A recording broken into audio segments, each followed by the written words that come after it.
Ensinamentos essenciais sobre virtude, felicidade e tranquilidade. Introdução. Por que ser bom? A concepção estoica da virtude adotada por Epiteto deixou marcas indeléveis em nossa cultura, e no entanto, não foi suficientemente valorizada. Descartes, Spinoza, Rousseau, Nietzsche, Marx e os fundadores da nação norte-americana são apenas alguns dos revolucionários e renovadores, que devem muito ao pensamento ético do estoicismo. A noção de virtude, até uma reabilitação muito recente, parecia antiquada e até puritana, a nossos olhos modernos. Os ensinamentos de Epiteto referentes à virtude, nada têm a ver com beatice, ou servilismo e submissão. Virtude, felicidade e tranquilidade, não são experiências isoladas ou distintas, mas estados estreitamente relacionados. Ao mesmo tempo que defendia a ideia de que se deve ser bom por princípio, Epiteto observava na prática, que uma vida virtuosa, de excelência moral, leva a coerência interior e a harmonia exterior.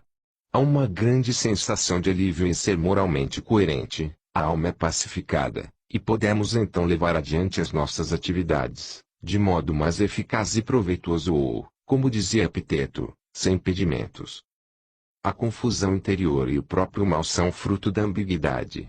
Epiteto ensina-nos a trazer à tona o que temos de melhor ao tornar o nosso código moral explícito para nós mesmos. A liberdade, o bem-estar e a confiança são alcançados à medida que nossas ações se adaptam gradualmente a esse código. Epiteto pede-nos para atribuir menos importância às escolhas exteriores, aquilo que hoje em dia chamaríamos de escolhas ligadas ao estilo de vida, e recomenda que nos concentremos nas pequenas, mas significativas, opções morais, as escolhas interiores que fazemos no decorrer de cada dia. 1. O apelo da alma. A principal tarefa da filosofia é responder ao apelo da alma. É procurar compreender o sentido de nossas dores e medos, e assim, nos libertar da sua influência. A filosofia exerce atração sobre nós, quando chegamos ao fim de nossas forças. A sensação persistente de que algo não está certo em nossas vidas, e o desejo intenso de recuperar o equilíbrio e o bem-estar anteriores, não nos abandonam. O medo da morte e da solidão, as perturbações a respeito de amor e sexo, e a impotência diante da nossa raiva e de nossas ambições desmesuradas, levam-nos a formular as primeiras perguntas filosóficas sinceras. É verdade, não há nenhum sentido aparente e óbvio para a nossa vida. A crueldade, a injustiça, o desconforto físico, as doenças, os aborrecimentos e transtornos, grandes e pequenos, são fatos comuns de todos os dias. Então, o que fazer a respeito? Como podemos viver vidas dignas, apesar da dor e do sofrimento no mundo exterior, e da instabilidade de nossas emoções? Como deixar de sucumbir a uma insensibilidade desesperadora, e como um animal de carga, apenas aguentar o tédio e a carga das responsabilidades indesejadas? Quando a alma grita seu apelo, é sinal de que chegamos a um estágio necessário e maduro, de reflexão sobre nós mesmos. O segredo é não ficar bloqueado nesse ponto, perturbado, torcendo as mãos, mas ir em frente decidido a curar a própria vida. O que a filosofia nos pede é uma opção pela coragem. Seu remédio é expor, sem hesitar, inflexível e obstinadamente, as premissas falsas e enganadoras nas quais baseamos nossas vidas, e nossa identidade. 2. O verdadeiro propósito da filosofia. A verdadeira filosofia não envolve rituais exóticos, liturgias misteriosas, ou crenças originais. Também não se resume a teorias e análises abstratas. A verdadeira filosofia é, evidentemente, o amor à sabedoria. É a arte de viver bem a vida. Como tal, precisa ser resgatada dos gurus religiosos e filósofos profissionais, para não se deixar explorar como um culto esotérico, ou um conjunto de técnicas intelectuais desconexas, ou um jogo de quebra-cabeça que sirva apenas para exibir sua inteligência. A filosofia é destinada a todos, e só é praticada de modo autêntico por aqueles que associam a ação no mundo, visando a uma vida melhor para todos. O propósito da filosofia é iluminar os caminhos de nossa alma, que foram contaminados por convicções infundadas, desejos descontrolados, preferências e opções de vida questionáveis, que não são dignas de nós. O principal antídoto a tudo isso é um autoexame minucioso, aplicado com bondade. Além de erradicar as doenças da alma, a vida de sabedoria também pretende despertar-nos de nossa apatia, e introduzir-nos no caminho de uma vida ativa e alegre. A habilidade no uso da lógica e do debate, e o desenvolvimento da capacidade de definir as coisas com seus nomes certos, são alguns dos instrumentos que a filosofia nos oferece, para alcançar a clareza de visão e a tranquilidade interior, que constituem a felicidade verdadeira. Essa felicidade, que é a nossa meta, deve ser corretamente entendida. A felicidade costuma ser confundida com prazer ou lazer, experimentados passivamente. Este conceito de felicidade só é bom até certo ponto. O único e precioso objetivo de todos os nossos esforços é uma vida em expansão, no caminho da plenitude. A verdadeira felicidade é um verbo. É o desempenho contínuo, dinâmico e permanente de atos de valor. A vida em expansão, cuja base é a intenção de buscar a virtude, é algo que improvisamos continuamente, que construímos a cada momento. Ao fazê-lo, nossa alma amadurece. Nossa vida tem utilidade para nós mesmos e para as pessoas que tocamos. Nós nos tornamos filósofos para distinguir o que é realmente verdadeiro, do que é meramente o resultado acidental do raciocínio incorreto, das avaliações erradas adquiridas de modo imprudente, dos ensinamentos bem-intencionados, mas equivocados, de pais e professores, e da culturação que absorvemos sem refletir. Para aliviar o sofrimento de nossa alma, precisamos nos entregar a uma introspecção disciplinada, no qual realizamos exercícios mentais, para fortalecer nossa capacidade de descobrir quais são as convicções e os hábitos sadios, e quais são os prejudiciais causados pela negligência. 3. O primeiro passo. O primeiro passo para viver com sabedoria é renunciar à vaidade. Reconhece a insanidade no sabichão inquieto, cuja mente agitada está sempre especulando, a respeito de suas impressões estereotipadas sobre os acontecimentos, ou sobre as pessoas, esforçando-se para encaixar as experiências do momento, em categorias previamente estabelecidas. Contemple o mundo com novo frescor, como ele é, como foi criado, com os olhos de um principiante, de um recém-chegado. Saber que você não sabe, e estar disposto a admitir isto sem desculpas, nem acanhamento, é ser forte de verdade, e preparar o terreno para aprender e progredir em qualquer atividade.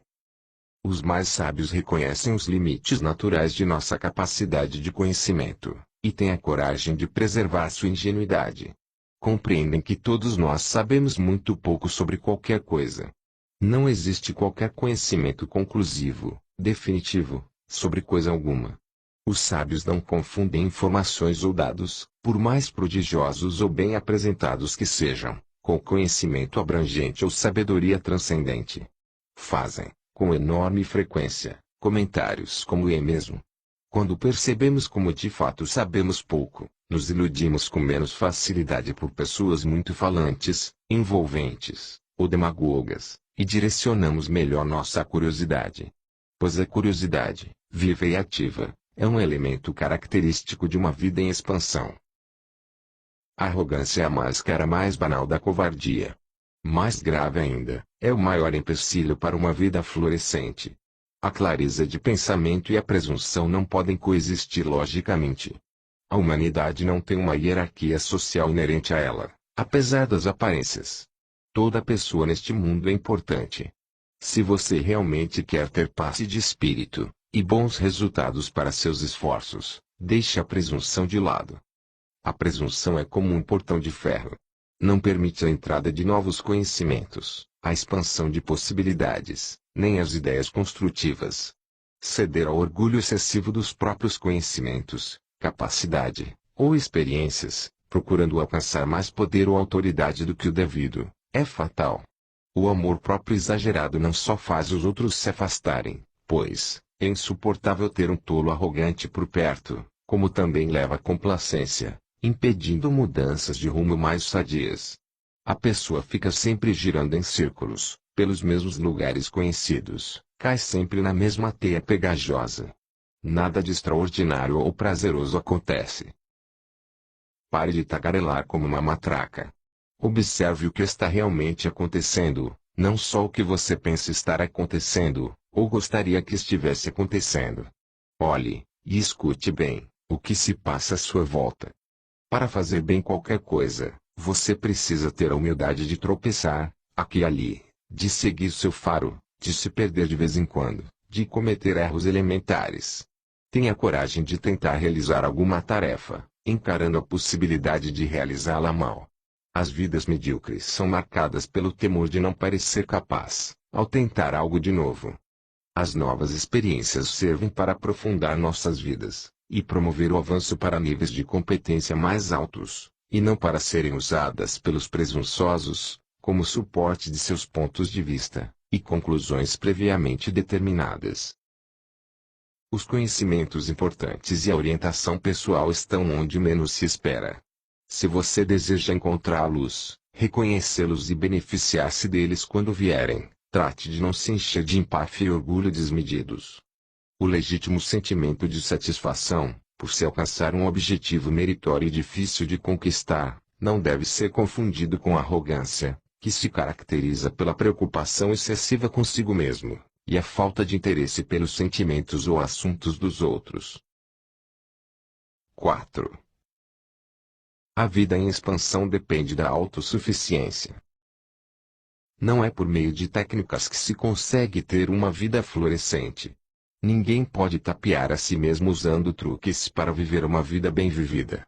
Também não adiantam coisas do tipo 5 regras práticas, ou os dogmas prescritos por alguma figura carismática.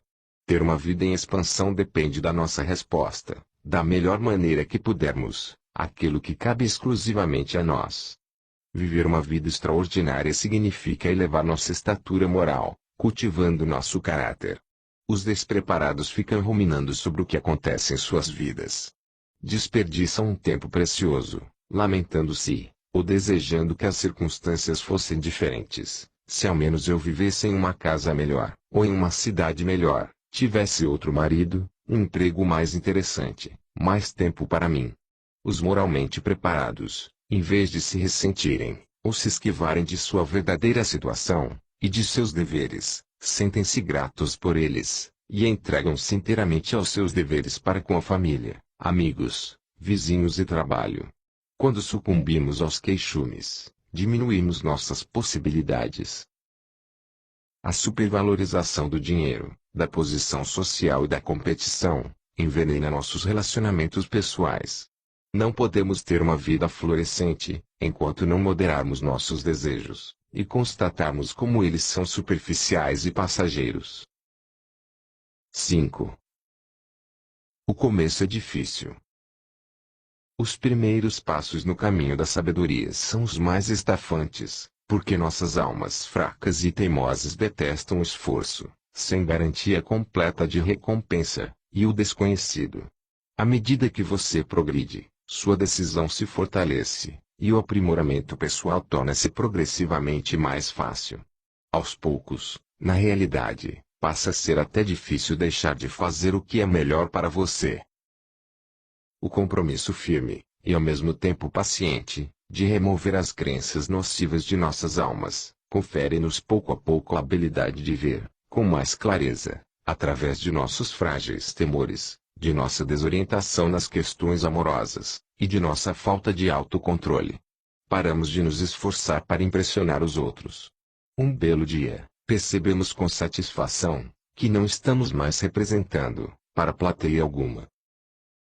6. O bem é sempre o bem. O bem existe independentemente de nossa concepção a seu respeito. O bem está e esteve sempre presente muito antes do início de nossa existência. 7. Desconfie das convenções sociais. Assuma sua própria maneira de pensar.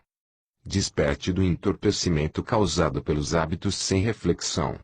As formas de percepção populares, os valores de se fazer as coisas raramente são os mais sábios. Muitas crenças amplamente difundidas não passariam com sucesso por um teste de racionalidade. O pensamento convencional, seus meios e fins, é em essência pouco criativo e desinteressante. Sua função é preservar o status quo, para indivíduos e instituições exclusivamente preocupados em se proteger. Por outro lado, não há nenhuma virtude inerente nas novas ideias.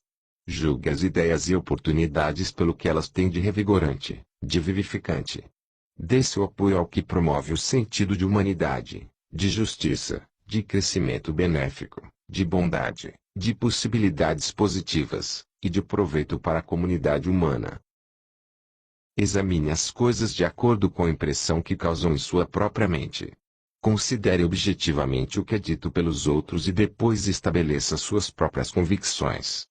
As crenças socialmente aprendidas não costumam ser confiáveis. Muitas de nossas crenças são adquiridas casualmente, ou nos foram transmitidas de maneira irresponsável ou ignorante. Há inúmeras delas tão profundamente arraigadas em nós, que nem mesmo as percebemos. A banalidade e a indolência vividas por pessoas sem disciplina e reflexão podem ser muito contagiosas, sobretudo porque raramente estamos expostos à alternativa de um modo mais sadio de viver. Desperte para isso e fique atento. Avalie seus hábitos para preservar seus padrões mais elevados. Muita gente declara com toda sinceridade que faz questão de manter a própria integridade, mas ao mesmo tempo assume atitudes irrefletidas e imoderadas.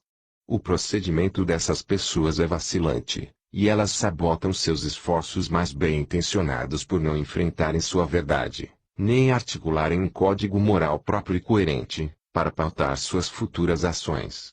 Não escute o que essas pessoas dizem. Observe o que fazem, e avalie as consequências. Assim como devemos limpar, arrumar e manter nossas casas para poder seguir adiante em nossas vidas, precisamos fazer o mesmo com nossas mentes. Porque, se não o fizermos, correremos não só o risco da ineficiência como da corrupção de nossas mentes. A mente desorganizada, nebulosa, está em perigo porque é vulnerável a influências mais bem organizadas, porém condenáveis. Não confie em nada nem em ninguém, antes de confiar em si mesmo. Mantenha-se permanentemente atento às suas convicções e impulsos. 8. Os virtuosos são invencíveis. A diferença entre os instruídos e os ignorantes é que as pessoas sábias têm consciência de que os virtuosos são invencíveis. Não são atraídos nem iludidos pela maneira como as coisas aparentam ser. Os instruídos respeitam a afinidade que temos com o Supremo, e portanto, agem como cidadãos do universo compassivos e conscientes. Compreendem que uma vida sábia, que leva à serenidade, vem da harmonia com a natureza e com a razão. 9.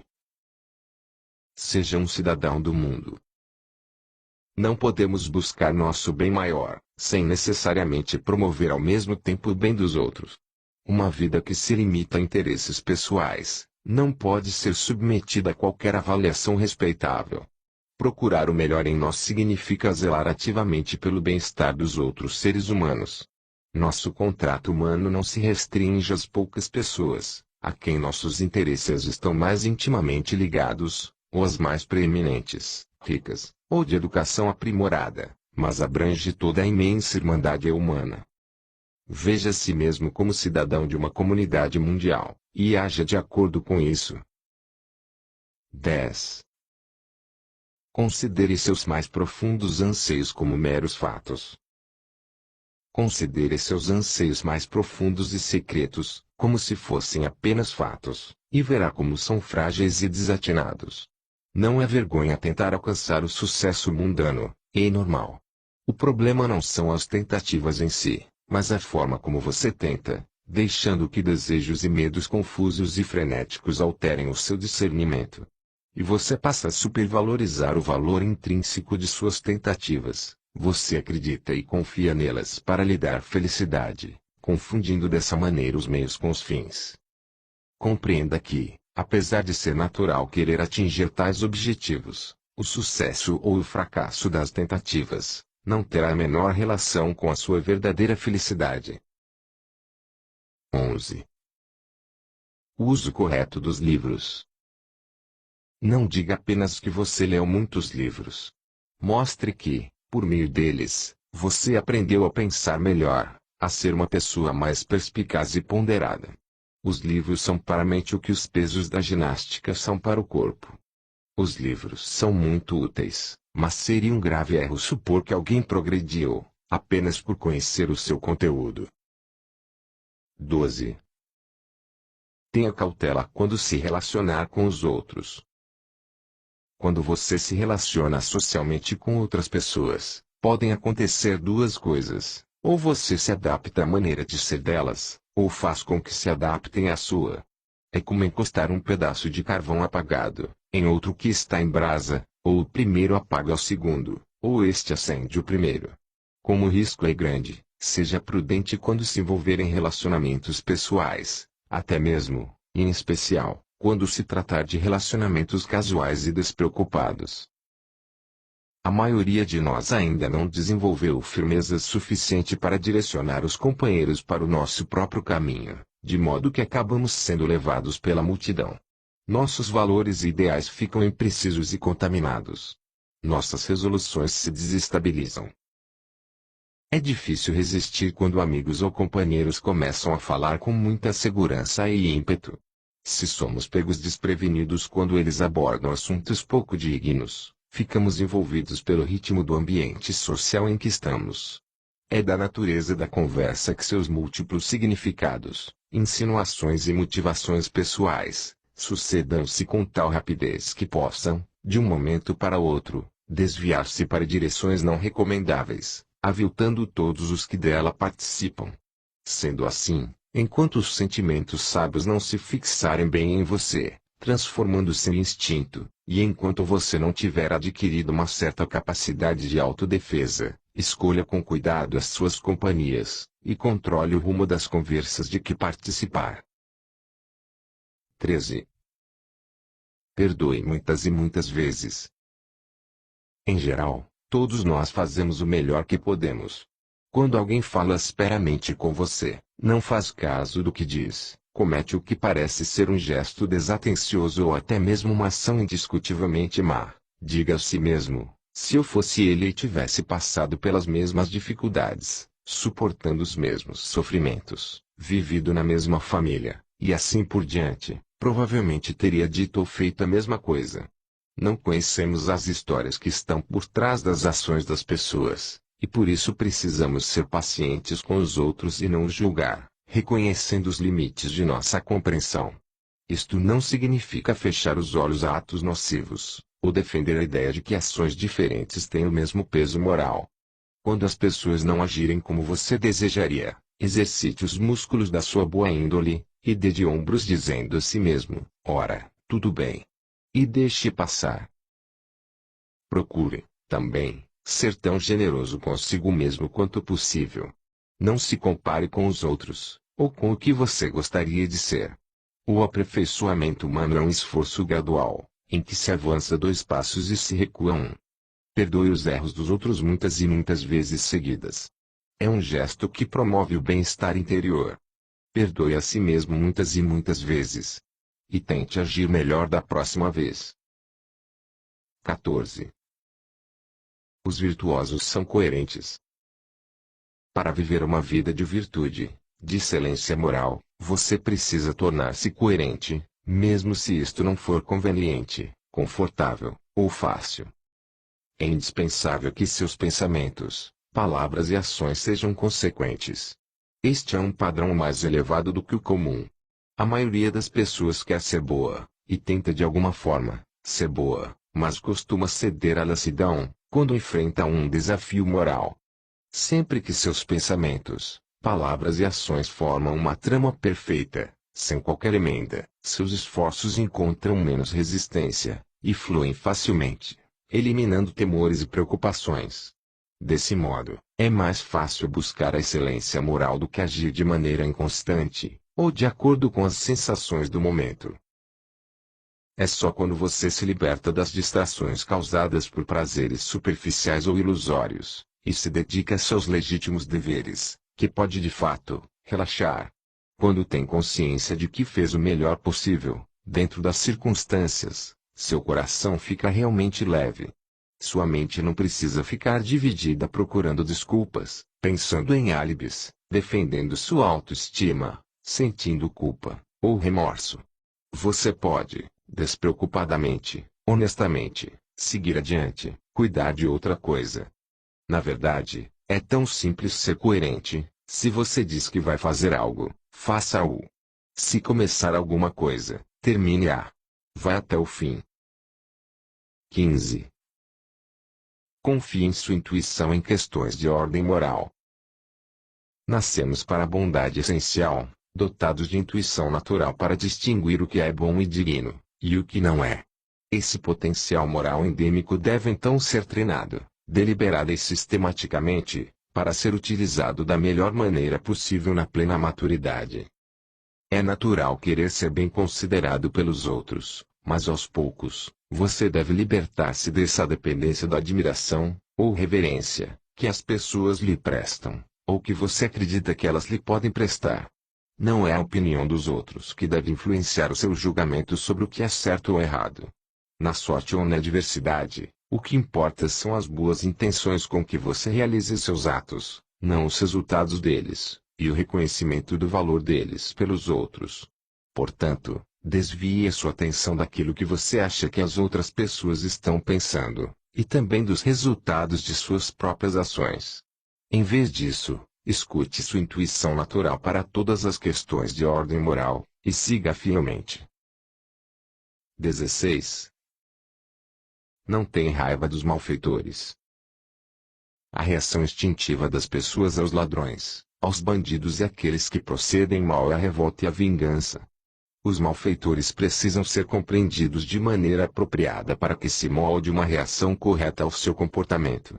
A melhor reação aos atos condenáveis é ter pena de quem os comete, pois, essas pessoas adotaram convicções e princípios doentios, e são desprovidas da mais preciosa capacidade humana, a de distinguir o que é realmente bom do que é mal para elas. Sua intuição natural para questões de ordem moral foi distorcida, de modo que elas não têm chance de adquirir serenidade interior. Sempre que alguém agir de maneira insensata, tenha pena da pessoa, em vez de ceder à raiva ou ao ódio, como tantos fazem. Só sentimos raiva desses insensatos porque transformamos em ídolos as coisas que eles tiram de nós. 17. A única vida próspera é a vida virtuosa. A virtude é nossa meta e o nosso propósito.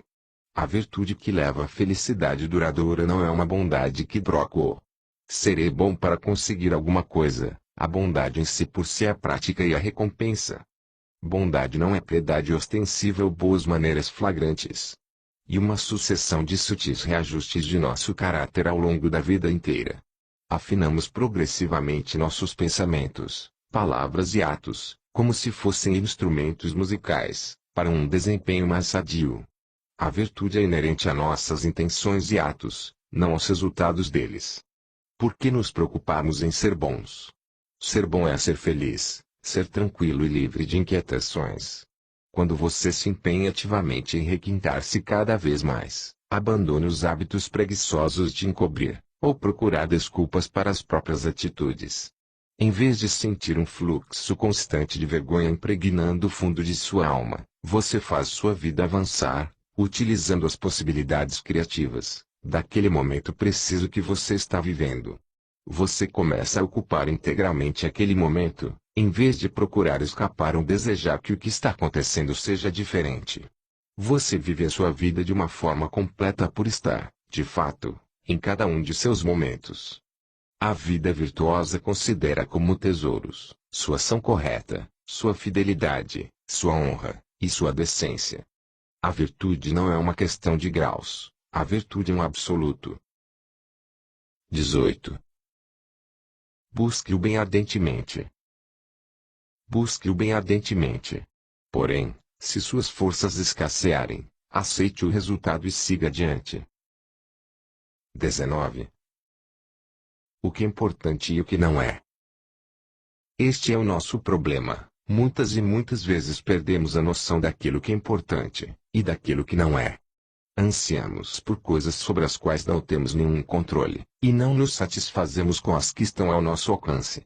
Precisamos parar de vez em quando e fazer um balanço. Sentar e determinar em nosso íntimo o que tem realmente valor e o que não tem. Avaliar quais são os riscos que valem a pena e quais os que não valem. Mesmo os mais confusos e penosos aspectos da vida podem ser mais toleráveis, quando se enxerga com clareza e se fazem opções. 20. A razão é suprema. A racionalidade não é tudo. Há muitos setores da vida que ela não tem acesso. Os maiores mistérios da existência estão além do seu alcance. Ainda assim, nossa razão é a melhor faculdade de que dispomos para salvaguardar nossa integridade. Grande parte das pessoas não compreende o uso correto de argumentos, por inferência nem conhece lógica, e por isso sua conduta é irregular, confusa, levada pelos impulsos ou por modismos, o que faz com que se desorientem facilmente. Pensar com clareza não é uma arte sem sacrifícios. A função da razão é testar criticamente nossas conjecturas, nossa interpretação dos fatos, e nosso método de chegar a essa interpretação. A razão não é um fim, mas um instrumento indispensável. As perguntas são os motores da razão. Portanto, você precisa aprender como formular perguntas com mais sensatez do que com emoção. Quando sua capacidade de pensar com clareza está comprometida, sua vida moral pode tornar-se imprecisa e equivocada.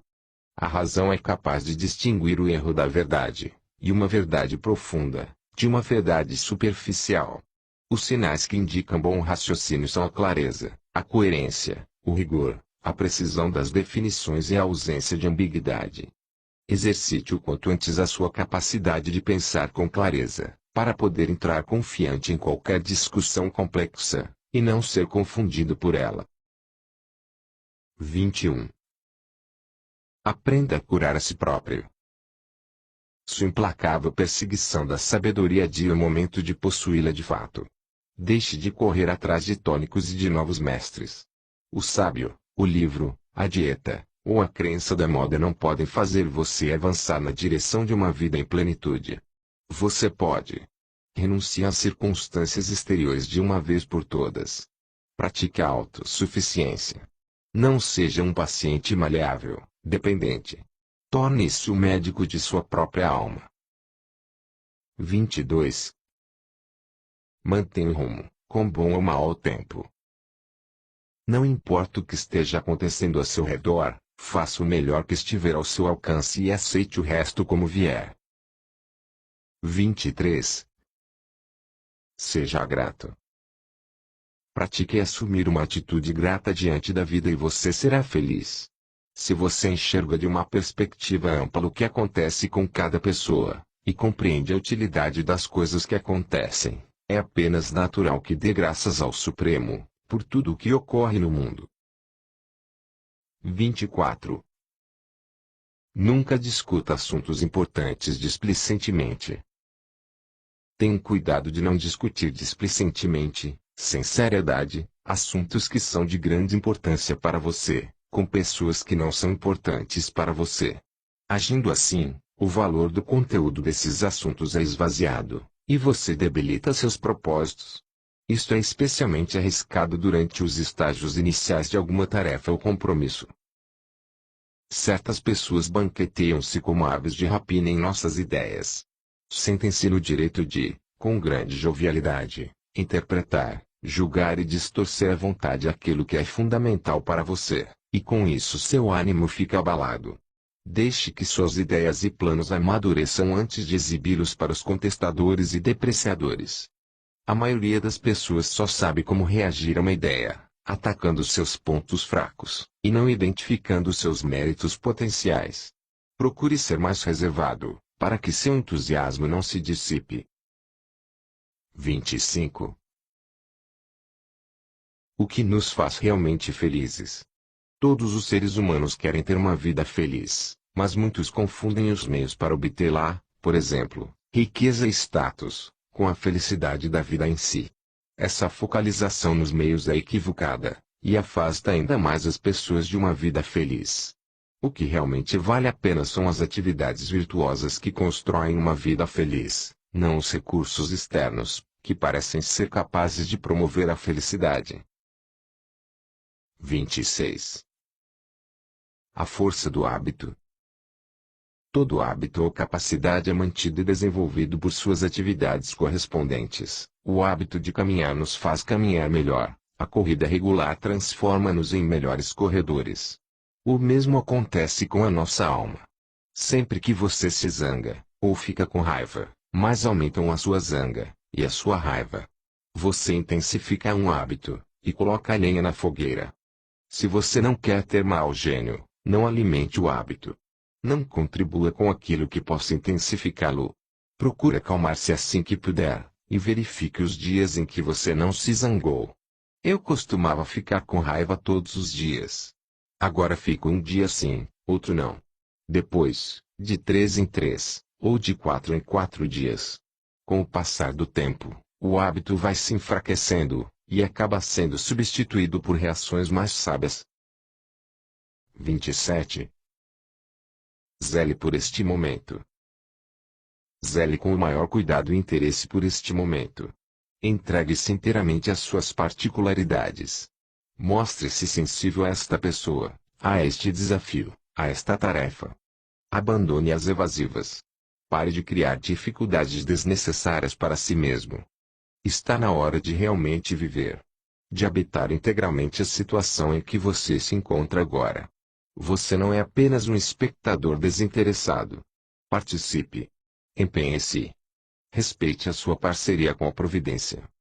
Pergunte-se muitas vezes: como posso agir neste momento, ou desempenhar esta tarefa em especial, de modo que seja aceitável pela vontade divina, e coerente com ela?